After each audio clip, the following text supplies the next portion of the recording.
G'day there champions, welcome to the channel. Today I'll be giving you my review of Las Vegas.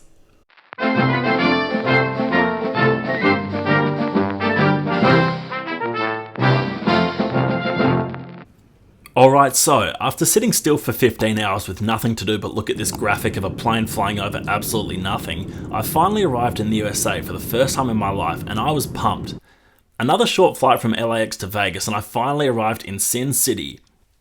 I've walked into Harry Reid International Airport from the aeroplane and I had no idea that the gambling was going to start this early because they had slot machines within the airport lounges. It's the middle of summer and it's bloody hot, but after dropping off my bags in my room, I decided to go for a nice leisurely stroll. One of the first things that I like to do when I get to a new city is to have a walk around, check out the sights on foot and get a nice feel for the neighbourhood. The first thing that I noticed was that they had a serious amount of DUI lawyer and injury lawyer billboards, and I mean a concerning amount. Walking up and down the strip was cool. I saw some familiar landmarks, but I found as soon as you deviated from the strip, even just one street away, the place starts to deteriorate quickly. There's so much garbage on the floor. Honestly, there was a very weird smell. I think that the garbage stewing in the hot sun combined with the general aroma of weed was a dangerous combination for the nostrils. The layout of the city was super unique compared to any other city that I've been to, in that even in this central area, there were many blocks of land with nothing built on them, and it gave vibes of an apocalyptic wasteland. So, one thing that I didn't really understand until I got to Vegas was that everything was a casino. I thought that Vegas had lots of casinos in it, but I didn't understand that virtually every building you walk into on the strip was the casino. Something strange about this dynamic was that there are no bodyguards at the entrances, you've got kids walking around everywhere, and the gambling tables are adjacent to restaurants and other places of interest. Obviously you need to be an adult to gamble, but there was something bizarre about seeing kids in areas where you've got people on the gambling tables. When I went to my hotel, I came to discover that basically I was staying inside a casino that happened to have a hotel within it. I stayed at the Rio. Basically the hotel reception was next to the blackjack and roulette tables, and the elevator to my room was also next to the action. This vending machine near the reception had cake delivered daily. I wasn't game enough to try the Vegas vending machine cake, but I feel like that was a missed opportunity. The hotel was good, but they don't have ceiling lights in hotel rooms in Vegas, and I think that's so you spend more time downstairs losing your money, but this was pretty annoying. I will say that the strip looked a little bit nicer at night time. The neon lights seemed to drown out the visible disgustingness of the daytime, but on the first night that I was in town there was a scare in the form of a potential gunman on the strip. This led to mass panic, people running around everywhere, sirens going off, and I had to hide in the toilets of the Bellagio for about 45 minutes refreshing Twitter to make sure that the coast was clear. I've spent long sessions in toilet cubicles before, so this wasn't too much of a hassle for me. I should have known from my time playing Facility on GoldenEye that a toilet cubicle was not a safe place to hide from a shooter. Thankfully it was just a false alarm, but I felt as though I was getting an authentic American experience straight off the bat. It was time to put the shoe on the other foot, so I headed off to Battlefield Vegas for my first time ever holding a firearm. Honestly, is there a better place on earth for your first time doing this than Vegas? They picked us up in a Humvee, drove us to the firing range and we were ready to dance. I walked in and I was more nervous than a long-tailed dog in a room full of rocking chairs. I had earplugs on underneath earmuffs and I would still hear noises which were insanely loud and scared the shit out of me. Now, I thought that my positive KDR in Call of Duty and my hundreds of wins on Fortnite was going to help me aim at a stationary target, but I botched the start badly. As soon as I finished firing the Glock, which I thought would be the easiest thing to fire that day, the firing range employee says to me, "You weren't even aiming, you hit the roof a few times." This just made me more nervous because I knew to come was an AK-47 and a shotgun. I could feel my protective glasses fogging up from the nerves. Luckily my aim got better from here, but by the time I was done, I'd pepper that silhouette target and showed him who was boss. Cool experience, would recommend it. The only downside here was that you're over and done with pretty quickly and my hands hurt for about 2 days afterwards because I'm a wuss. Now, I'm a big sports fan and so for my first time in America, I wanted to witness some great sporting action. Unfortunately in July at the time of year that I came, my options were limited. There was no NFL, NHL, UFC or the usual action you might be able to witness in Vegas. I still tried to go check out T-Mobile Arena, which is the home of the Vegas Golden Knights. I swear it said online that you can do tours of the arena, so I settled for that. I got there only to find out there were no entrances open, aside from the Golden Knights team store, which was a ghost town. I asked the employees there if they did tours and they looked at me as if I was speaking a different language. Here's how that conversation went. Me: "Hi, I'd like to do an arena tour. Can you tell me how I do that, please?" Them: "What are you talking about? What tours? We've never done tours."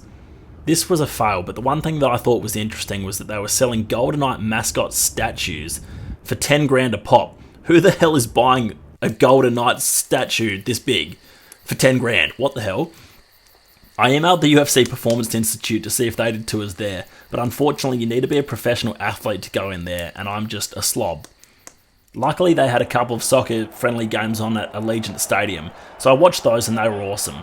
I hate the Raiders, but this stadium was unbelievably good compared to anything else that I've ever been to in my lifetime. I felt satisfied with this sporting experience and can only imagine what it would be like to watch a title fight or an NFL game here in Vegas.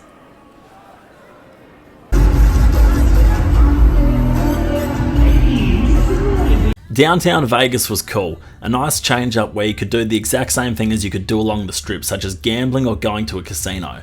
I'm just kidding, but it was a bit of a different vibe here. Quite enjoyed walking around, checking it all out. There were a few cool bars here and it felt a little bit less touristy. The most shocking thing that I saw here was a restaurant where you could eat for free if you were morbidly obese, which again was one of the most American things I've ever seen in my life. You could zipline across the main street here as well, which I thought would be fun, but again I'm too much of a wuss to do it, but it would probably be enjoyable if you weren't too scared of it.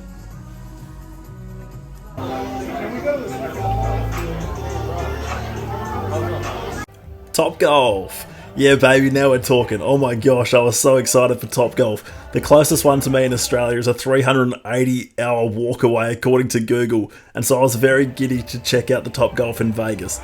Also, I'm fairly sure that it's a lot longer than a 380-hour walk from Adelaide to the Gold Coast, but anyway, this place lived up to its expectations for sure. I absolutely loved it here.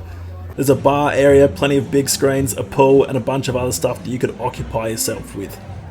We came at sunset and we got a really nice backdrop of the big buildings on the strip. Great vibes, 10 out of 10, would recommend, and would love to come back to this one day. This would probably be more exciting for someone like me who doesn't have a Top Golf nearby than say an American tourist would, but nonetheless a great way to use it as a launch pad for a night out.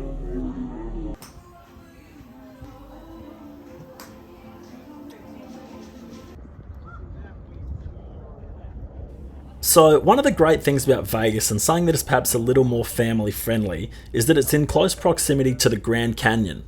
I'm told that if you were to go see the Grand Canyon, you'd likely either be coming from Las Vegas or from a place like Phoenix in Arizona. So while you're there, I'd definitely recommend checking out this wonder of the world. What can I say? The pictures don't do it justice at all. I was looking at doing a helicopter tour of it, but I was shocked, surprised, a little bit scared of that idea, so to be honest, I had to settle for the bus tour, and I did not regret that at all. We went to the West Rim. Apparently the other side is better, but this was the side closest to Vegas. The bus tour was really good. I enjoyed the scenery of the countryside, saw some Joshua trees, I saw a cactus for the first time in my life, and that was exciting. The one thing that shocked me about the Grand Canyon, other than the fact it's ridiculously huge, was that it seemed to me like it would be very easy as a tourist to just fall off the edge. Like there's no protective barrier guardrail sort of thing in some places, and yeah, I had to be careful because you could probably slip off the edge and plummet for a while. It's honestly very hard for me to compare the Grand Canyon to anything else that I've ever experienced in my life. I would have to say maybe Niagara Falls is similar, which I saw from the Canada side a couple of years ago. I think that the Grand Canyon was more impressive though. It was honestly a jaw-dropping experience. It was a 46 or 47 degrees Celsius day when I went. I thought I was going to get sunburnt to a crisp, but thankfully the sun is a lot less harsh in that part of the world than it is in Australia, so I was fine. I also did this skywalk experience, which for once in my life I actually wasn't too scared to do somehow, and that was good, but I was a sucker who paid for the pricey touristy photos, but they did a pretty good job with the photo shoot and everything. They were very professional at getting me to do cringy poses. I would recommend, even though you need to wear these goofy shoe cover things that make you look like you're walking around with tissue boxes on your feet.